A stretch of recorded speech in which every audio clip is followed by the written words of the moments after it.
the return of the sausages. All sorts of things that I would have wanted as a kid that I couldn't have, right? Famously, Sky TV. How'd that happen? I guess I just forgot what was going on. They're eating the dogs, the people that came in. They're eating the cats. Hey, it worked. Hello, can Andy Burnham win Makerfield? How will he handle the Brexit issue, now very much back on the agenda thanks to Wes Streeting, but much to the angst of the Burnham supporters? Did Wes Streeting have the numbers to challenge last week? Will Sir Keir Starmer join a three-way fight with both the other contenders, Andy Burnham and Wes Streeting? And two more rather, perhaps even more important questions than that. What damage is all this doing to the governance of the United Kingdom?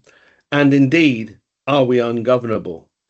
Well, we're down to the Magnificent Two today because Frank McKenna's at an important conference in Leeds. So Joe Phillips, welcome. Plenty of questions there for you to answer. I mean, first of all, to talk about the Makerfield situation. My take on it is, and I don't know whether you agree, is that Josh Simons wasn't the first choice of Andy Burnham, that they were looking around.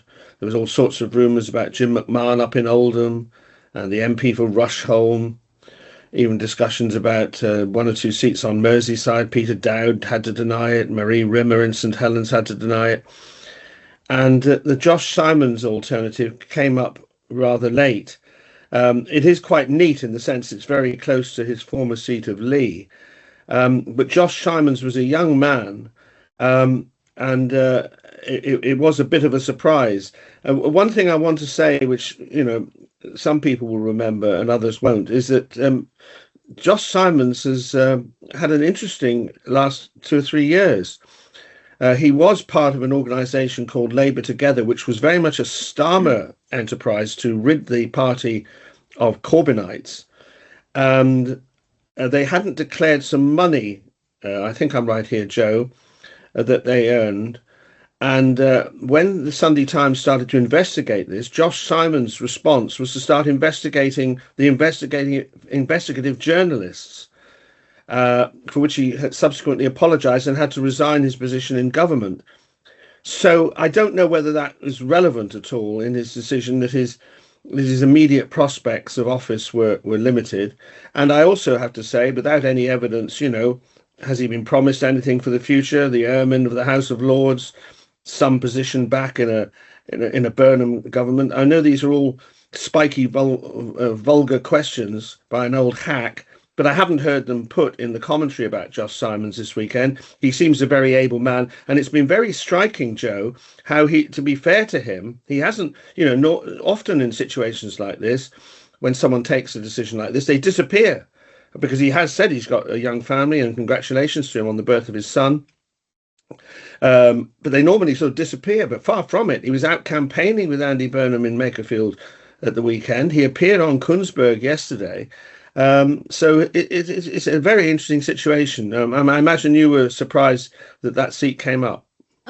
Well, I wasn't surprised because, like you, I'm a spiky old cynic. And I thought Josh Simons, it gives him a way to get out looking gracious and dignified, because he is slightly tainted by that whole Sunday Times investigation when he was running Labour Together, as you say, Jim, which of course was, Morgan McSweeney was one of the main architects of that. And look what happened to him.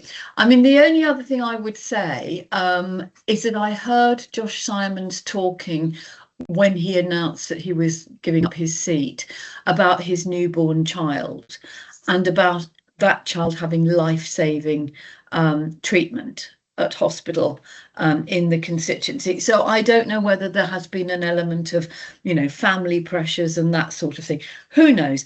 I mean, it's the nearest he's going to get. I still think it's a huge gamble for Andy Burnham. And I think it's going to be the most bitter and beastly by-election campaign. And we've already seen that by Wes Streeting coming out and laying his cards very clearly on the table as far as Europe's concerned. But of course, we don't know about Angela Rayner or indeed anybody else who might come into the fray.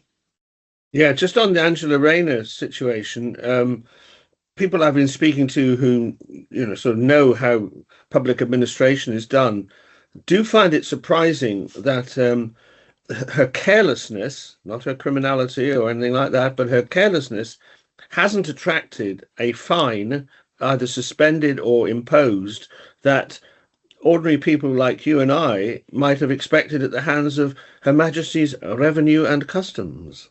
Well, you might say that, but you could equally well point to the fact that Angela Rayner was under scrutiny for about £40,000 of a mistake in a property deal, whereas Nigel Farage, £5 million given to him. First of all, we're told for security for life. Then it's not for that, but it wasn't to do with the party. Then it's to do with buying a house. No, that was bought with the money from I'm a Celebrity. So if you're going to hold and then he said it was a payment for his Brexit stance. Yeah. So if you're going to hold people to scrutiny, be fair on all of them. I think Angela Rayner did probably make a mistake, but there's no reason why she should have a fine there. Going back to the by-election, a couple of points I'd like to ask you about. The first is that there's always a whiff of trying to manipulate the good people of Makerfield here. I mean, to what extent do you think they will feel that they're being used? Unnecessary by-elections don't always work out for the person concerned. David Marquand went to Europe, I think, in Ashfield in the 1980s, and the Conservatives won that safe Labour seat convincingly. And going right back to the saga of Patrick Gordon Walker, who was Harold Wilson's preferred Foreign Secretary in 1964, didn't get his seat. They staged one in Leighton in January 1965, and he lost that. People sometimes don't like to be manipulated. Do you think the people of Makerfield will enjoy the limelight and the possibility of hosting the next Prime Minister, or do you think they're being used? I should imagine, by the time we get to June the 18th or whenever it is, they'll be thoroughly sick of people turning up on their doorsteps, and they'll be thoroughly sick of being used in that way. And of course, there is always the feeling that, as far as I can gather from the Vox Pops, I've heard that Josh Simons was a good constituency MP. And that's a real concern for people if they're going to have somebody come in who may not put the constituency first. They're going to feel, it'll be very interesting to see, Jim, who Reform pick as their candidate, because are they going to put Matt Goodwin out on patrol again? Because that'll be an absolute disaster. There are so many questions here. It's a really, really important by-election. Steve Richards said it's probably the most significant by-election since the Second World War, and I tend to agree with that analysis. Now, if the argument is stop Reform at any cost, and Reform came second, and it is quite a high leave voting constituency, and if Reform are going to go down the route of, get Burnham, get open borders, that sort of thing, then are the Greens likely to do a deal, albeit tacitly, with Labour? I think Poladsky's got too much ego to do that, but then you risk splitting the vote and letting Reform in. Jacob Rees-Mogg has called for the Conservatives to stand aside, and I can't see Kemi Badenoch going for that. If you look at what's happened in Worcester County Council, where the Conservatives were quite willing to do a deal with the Lib Dems and the Greens and the Independents after Reform collapsed only days after winning, and Tory Central Office said, no, you can't do that. So I don't see that that's an option, and I think it's going to be bitter, bloody and horrible. And then, of course, there will be the mayoral election in Manchester. Yeah, on the question of horribleness, I understand that Andy Burnham's record on grooming gangs is going to be brought up by Reform UK. So I think you're right to warn us about that. In terms of, there's an awful lot in what you've just been talking about there. Let's concentrate for a moment on the Reform candidate. Local or talented? Obviously, you want both, but do you want someone who's clearly local, because that was the Matt Goodwin Achilles heel in Gorton? No, it wasn't. Matt Goodwin's Achilles heel was that he is arrogant, and he's not a politician. He's a wannabe, very ambitious, and he's deeply, deeply arrogant and has got no social graces. So do you Speaks think highly of me, I understand. do you think it should be someone local? I mean, should locality, being local in the Northwest? No, not if Nigel Farage stood in Makerfield, he'd probably win, because he's got that sort of personality. It's always difficult, Jim. You either choose somebody who is well known, and that's the good thing in Andy Burnham's favour, that he's really well known and well liked and respected for what he's done. If you choose somebody, and Hannah Spencer, the Green now MP who won Gorton and Denton, she was local, she's a local councillor, equally well known. Now, I don't know what Reform have got. All I do know is that they've got councillors who are standing down in droves because they thought they were going to go to Westminster and be MPs, or that they've already fallen out with their colleagues. And I think, Reform have shown that they are, time and time again, incapable, even though they've promised the opposite, of vetting people. And so we get these people elected who have got a history of offensive and derogatory social media and other comments, and then some of them are suspended, some of them stand down. In the end, you want someone who can do the job, but I don't know. I mean, are Reform thinking that they might parachute somebody in, like, I don't know, Nadeem Zahawi? I don't think that would go down very well. It depends what, they're going to throw the kitchen sink at it, and they have got every chance of winning because of their vote share last time round. Attacking Andy Burnham is relatively straightforward, because you can say, he was in government, he chose to leave government, he's done a great job in Manchester, but he can't claim all the credit, because a lot of it, of course, was the rebuilding of Manchester after the IRA bomb. But we know that Andy Burnham has done amazing things. He's attracted investment. It's the fastest growing area in the UK. Things like, putting the hours in and the time in to get back control of local bus services. He shows that he's prepared to go for the long haul. The other thing is that, of course, he is very charismatic. He speaks human. He's got a sense of humour. He's well known. He's got that recognition factor. So Reform have got to find somebody, they can go on the attack as much as they like. But if their candidate is not as charismatic as Andy Burnham, or hasn't got a track record locally, then I think they may struggle. Well, and they'll need to vet the person very, very thoroughly, because since the local elections across the country, there have been some incredibly horrible quotes coming up from what Reform candidates have said. That said, do the people care? Because I hear Reform spokespeople saying, you can throw all this at us, but look at the votes. And we are in a different era now, where sometimes people are so fed up with the two main parties, they don't even care if these candidates. I mean, there's a Reform councillor in St Helens has resigned. He was a porn star, apparently, and he's resigned. But generally speaking, people don't seem to care. On the question of tactics, some people are saying that Andy Burnham really does stand a good chance, because the vote in Makerfield last week was anti-Starmer, not anti-Labour, and they're suggesting that Andy stands on the slogan of vote stop Starmer, vote Burnham. Yeah, I mean, I think that's the sort of thing that actually really pisses people off, and I think that's where you come back to your previous question, is what do the people of Makerfield feel about this? They elected Josh Simons, albeit with not a massive majority. I think it was 5,000 or 6,000 last time round. But you have actually got to say, what puts people off is what we're talking about, and it's been on the Today programme and all the news programmes yesterday.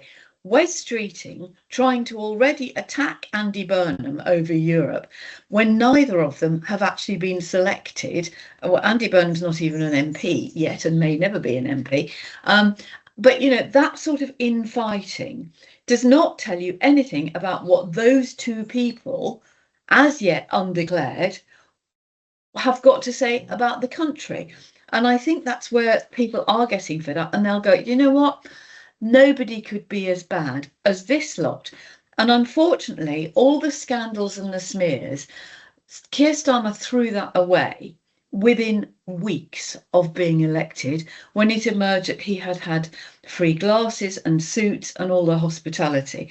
You know, you can't go in being squeaky clean and then go, oh, look, there's a nasty smear here.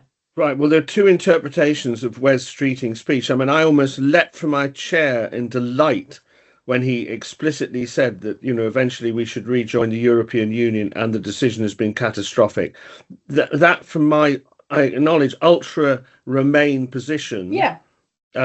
Was a breath of fresh air compared to the timidity of almost every other party, with the possible exception of the Liberal Democrats. Now, so a statement, a stake in the ground of what is one of the major issues that the people of this country are eventually going to have to face, and is at the root, in my opinion, of a lot of the lack of prosperity and growth that we've got in this country.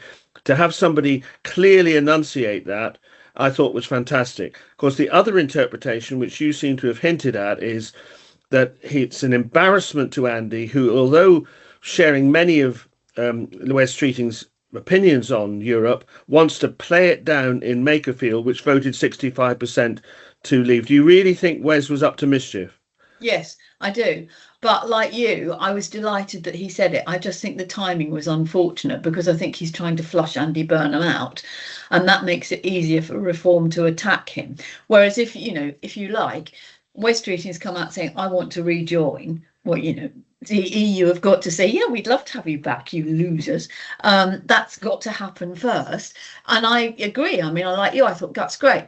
What a shame, you know, that he's chosen now to do it, because it does look as though he's trying to undermine Andy Burnham.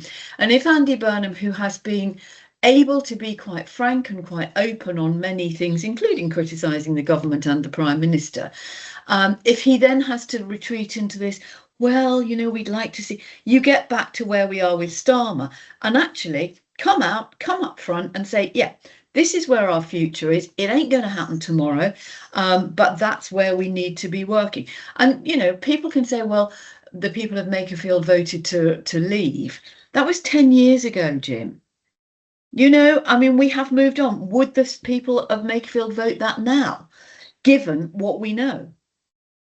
Well, they voted for, oh no, it's not the same thing, but they did heavily vote for reform in the local council elections. Yeah, but that wasn't about Europe, was it? No, indeed. Can I just ask you about Wes Streeting?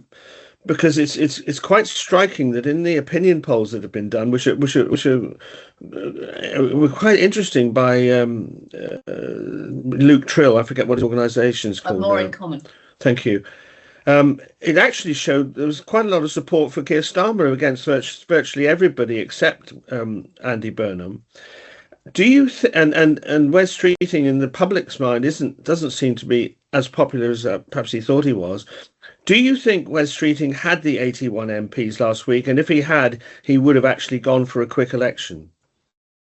I don't know. I mean, the timing of everything last week, you know, if you think this time a week ago, you, Frank, and I were talking about Keir Starmer, who was due to make his speech. Well, he might not have bothered, because he didn't say anything, and it just reinforced his cardboard cutout wooden delivery, which was then followed by a totally pointless King's speech. But on Tuesday, I understand there were talks going on about whether the King's speech should actually go ahead following Keir Starmer's speech, which did him no favours whatsoever. I think it's quite interesting. I've spoken to a number of people, you know, some who are dyed-in-the-wool Labour supporters, others who are not. But the overwhelming, you know, the snapshot from my circle of people randomly is that Wes Streeting is not popular. Too right-wing? No. Associated with Mandelson? No, not even that level of political sophistication. They don't like him. I heard one person say he's like an estate agent. He's a bit shiny. He's a bit smarmy. I mean, he is a good talker. He's a very good communicator.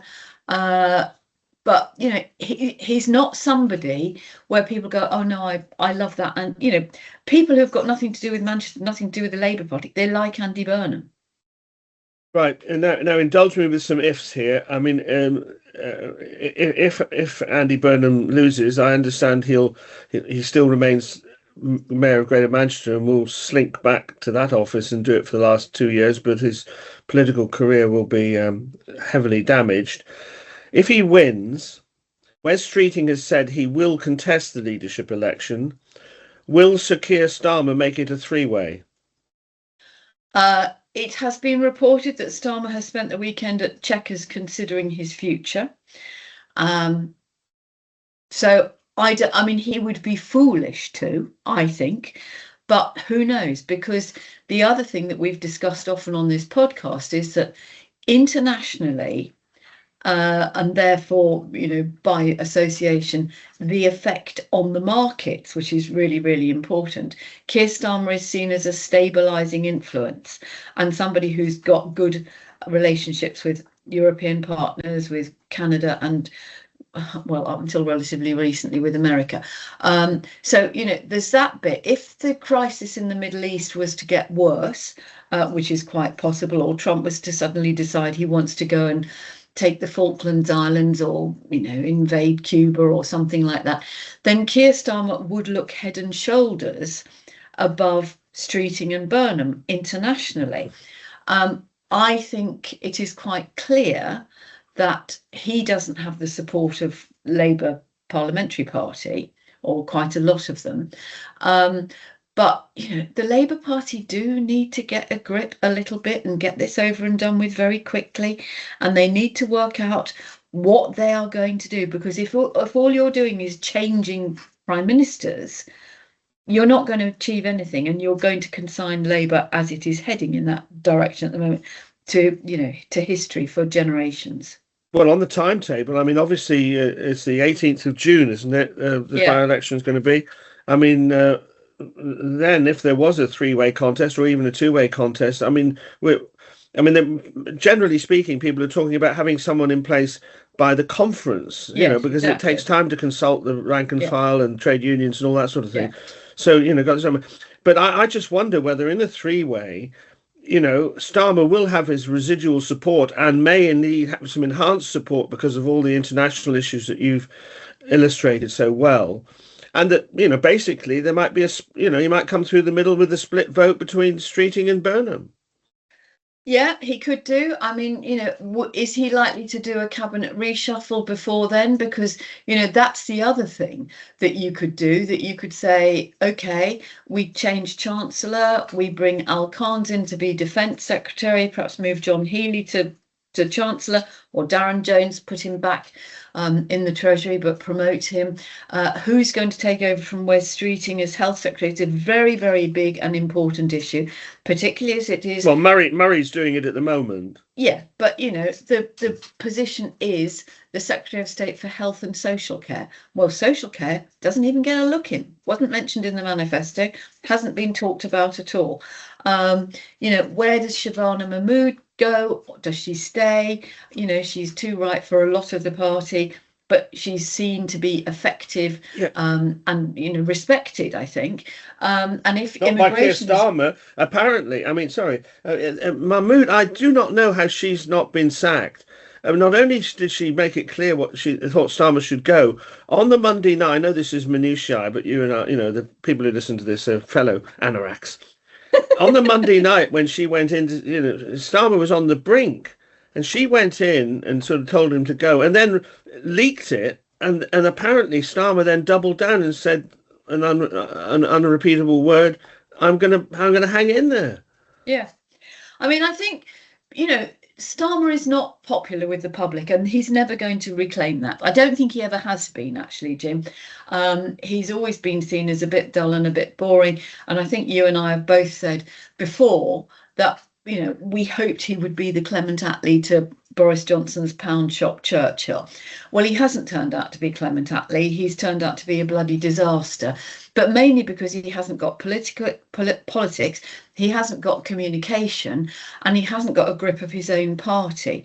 Now, what is happening, and I think, beyond the leader or behind the leadership campaign, all these Labour MPs with wafer-thin majorities, very new to politics, very new to Parliament, very unused to having to do things that are difficult, which is what being in government is about, are now going to get their moment in the sunshine where they're going to be asked about who they support and what they might be doing. Meanwhile, the rest of us have to carry on going to work, paying our council tax, hoping our bins will be collected, waiting for doctor's appointments, seeing our kids through exams, looking for jobs, all of those things. And it's really important, but I don't think the Labour Party, the way it is at the moment, have got the cojones, if you like, to pull themselves together and go, right, okay, if it's between you two, Andy and Wes, or between the three of you, get on with it. We're getting on with doing the job we were elected to do. Yes. And that's what I want to come on to now, is how much damage is being done to the government of the country, because there are pressing issues. I mean, where, for instance, is this wretched defence review? We're meant to be, as some people have been pointing out, we're in a sort of low level war with Russia, with the sort of the infrastructure attacks that they're doing. Social care, the report's due to come out this year. Is that going to be dealt with? Welfare reform, the things that weren't in the King's speech last week. I mean, are we to presume, I was illustrating earlier on, that the timetable might mean that we have this resolved by, just before party conference in early September? I mean, in your experience, and you've been quite close to government in that sense, I mean, is everything coming to a standstill? Do civil servants just sharpen their pencils because they're not getting any sort of political direction in their departments? No, I think not, because I think the appointment of Antonia Romeo, who took over from Chris Wormwold as Cabinet Secretary, she is very widely regarded as somebody who gets things done. And I think that will have been a change of emphasis and a change of attitude. And she may well be pushing for, look, whatever else is going on, we've got to keep going. But you see, Jim, you mentioned the National Defence Review, the Strategic Defence Review. So there is a perfect example of Starmer dithering. George Robertson, as we know, former Labour Defence Secretary, former Secretary General of NATO, widely respected, commissioned by Keir Starmer to carry out this report, comes up with the report and nothing happens. The Supreme Court makes a ruling on transgender and single-sex spaces. Bridget Phillipson, the Education and Equalities Minister, is still sitting on government guidance for employers and institutions. And that's the sort of thing where you think either govern or don't. I mean, there are more prosaic ways of saying it, but that's where people get frustrated. Now, if you were potentially, let's say, ideal scenario, Andy Burnham wins in June, so in a month's time, wins that, goes to Parliament, gets 81 MPs, challenges Starmer, Wes Streeting gets the same number. They have a vote off, if you like. Starmer says gracefully, okay, I'm not going to be here, but I'll wait until you work out who's going to lead us. There is no reason why you couldn't go to party conference as the new Prime Minister with a brand new, super duper, zumped up cabinet. And you could then say, right, we haven't got long, we've got 3 years, let's do what we promised we'd do, that we've been buggering about wasting our time for the last 2 years. Yes, and if it is a Burnham Prime Minister, I hope he will have a prominent role for Wes Streeting, because we've given him a bit of stick this morning on this podcast. He's been really good, Jim. The thing that's been buried last week was that growth figures were quite good, although they might be wiped out by the Iran war. And the NHS figures that he's left, his successor, and were he quite is good. really, he's really done well in the health service, because he has done difficult things. He's taken on the BMA, he's taken on the health service managers, he's getting rid of Public Health England, or NHS England, or whatever it's called.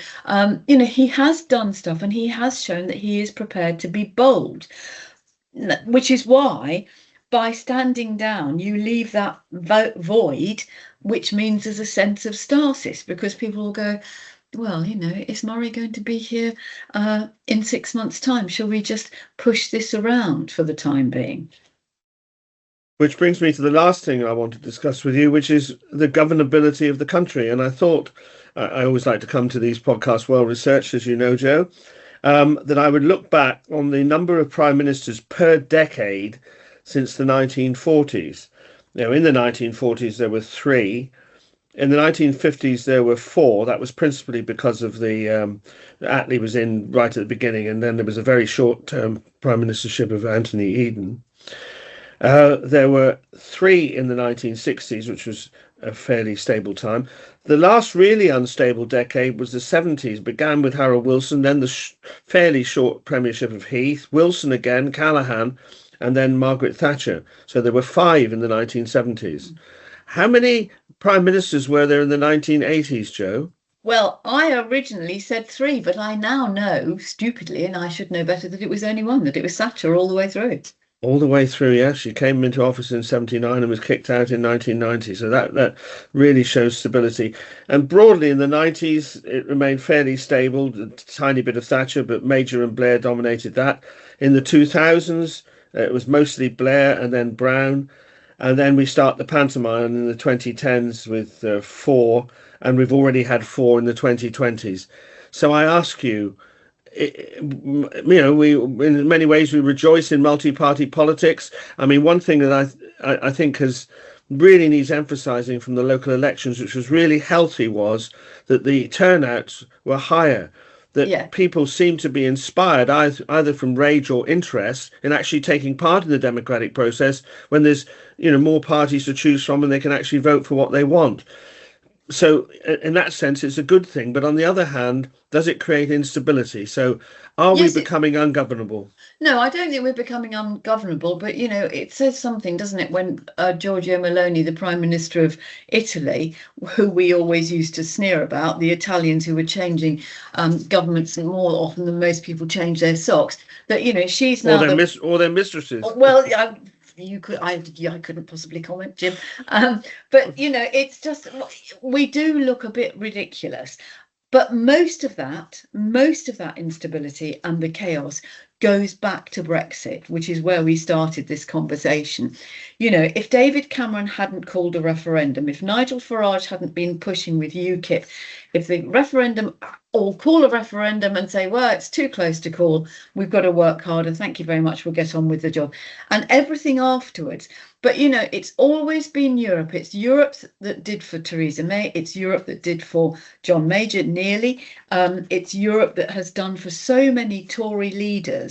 And it is it's there. It's that sort of canker at the base of our politics, that this little England or this internationalist. And I think we've got, not only have we got a fragmented political landscape, we've also got people who have got different expectations. We've now got young people who have no chance of getting on the housing ladder. We've got kids going to university who are racked up with debt and can't get a job even though they've now got a degree. We've got old people whose families or they can't afford care for them. We've got the environment under huge pressure. We've got absolutely no defence or food or energy security policies in place. We don't look like a very grown-up country. And I think, people are desperate for leadership. And I think most people would think, OK, you wouldn't necessarily go back to Thatcher, but you would go back to thinking, right, the government is getting on and doing the things, whether we like it or not, they're getting on and doing the job. Part of the problem, Jim, as you and I know very well, is 24-hour news and the loss of local and specialist news, particularly when it comes to local councils and particularly when it comes to specialist areas, whether that's health or defence or education or transport, that everything is about personalities and everything is about, who is the person that you like most? Who would you rather have a pint with? Nigel Farage, Boris Johnson or Liz Truss? Well, actually, neither. I think I'd rather go teetotal. But do you know what I mean? So I think our expectation of politics has changed and our expectation of politicians has changed. But as I have said time and time again, until politicians are prepared to be absolutely upfront and say, look, we have got war in Ukraine, we have got war in the Middle East, we have got Russia and Iran and possibly other hostile states attacking us on a daily basis, either through cybersecurity or social media or through energy and other supplies. We need to spend more on defence. We can't afford to spend so much on welfare. The biggest part of the welfare bill is pensions. So we have to look at that. Nobody's going to fall through the gaps, but we've got to be upfront about it. We're going to build houses. They're going to be social houses. So we're going to build, around stations, along motorways, in former industrial areas. We're going to revamp our town centres by turning dead retail outlets into housing. And we're going to stop dicking about with half-cocked proposals that are nothing more than slogans and a tiny pot of money. Well, that was a magisterial statement there, Joe, and it ought to be the keynote speech of the next Prime Minister, whether it's a re-endorsed Keir Starmer. I mean, I don't think he could deliver the speech, but either Streeting or Burnham at the party conference say, look, we've now got under 3 years. If we do not make a speech like you've just done and go for these things, we've just about got time to start turning it around, because otherwise we're going down to a defeat which may see us never come back again. We might as well throw the dice at council housing, at all the things that you listed, and go for it. I mean, this is an opportunity to make a really radical choice. Absolutely. And if people don't like these unpalatable truths, then they'll do it anyway. So I really think you've made a powerful contribution there. But I mean, go on. But the other thing, Jim, is to say to all the Labour MPs, if you don't do this, however hard it is, we will be out of government and Reform will do it. So if you are so frightened of cutting disability payments to people who perhaps don't justify it, or looking at pensioner benefits or something like that, by saying no, we won't do it, you are making it so much easier for somebody to do it much worse. Yeah. It's just one final reflection. I must get it off my chest, and you'll know this. No, but this goes way back. Actually, it's not the fault of any recent government. But when the Norwegians discovered the Ekofisk oil field in the late 1960s, they set up this sovereign wealth fund. Absolutely, yeah. and put the money into it, and it's worth billions of pounds now. Yeah. And yet, so short-termism or lack of vision is not necessarily a new thing in terms of the governance of this country. No. We'll wait and see. But I really enjoyed this chat with you this morning. I think, you've put down a marker which the Labour Party would heed well, and I'm very grateful to you. We'll be back next week when Frank will no doubt be joining us. But thank you very much for listening to this, and in these turbulent times, I hope we've made some sense of it for you. But for now, goodbye.